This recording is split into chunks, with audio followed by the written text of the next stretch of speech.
While human trafficking is a big problem in many developed nations, Grenada finds itself in a bind with another form of trafficking. Research shows that Grenada is among countries which have problems with labor trafficking, where people are enticed with attractive job offers to leave their homes for foreign countries. The issue came to the fore today at the start of a consultation organized by CARIFORUM Grouping, which is made up of CARICOM and the Dominican Republic. Consultant Justin Pearce says, unlike some other Caribbean countries where women are exploited for sex, the opposite is seen in Grenada. Grenada, just based on the size, it's not really, it's not immune to human trafficking. I think there was an instance sometime in 2015 of some Nepalese students who were trafficked into Grenada. However, what most other countries in the region deal with sexual sex trafficking and forced labor, but in Grenada, I think that it is mainly from their desk research has to do with a bit of labor trafficking, not really sexual trafficking per se. So it's more related to labor trafficking. Experts are worried that countries with high unemployment levels are more vulnerable to human and labor trafficking.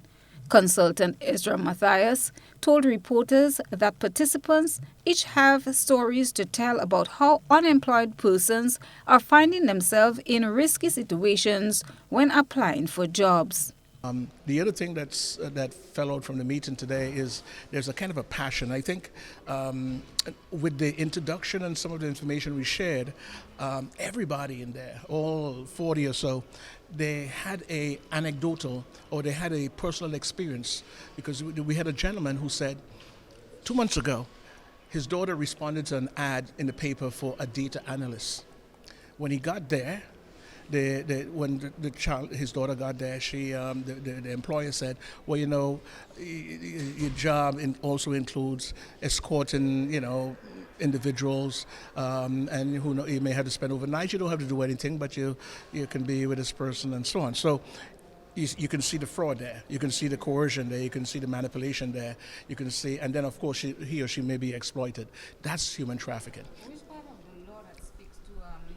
He offered clues on how to identify traffickers and persons who are being held against their will. We have the environmental conditions, enabling conditions. We have the enabling conditions. We have the legal framework. We have government capacity and commitment, and we have civil society. And the last piece is the business side.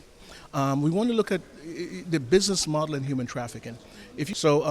Today, as I told the folks, when we leave, we wanted to make sure that they have a little bit of education about human trafficking, its indicators, the business model, socioeconomic conditions, factors that sort of enabling conditions that lead to trafficking.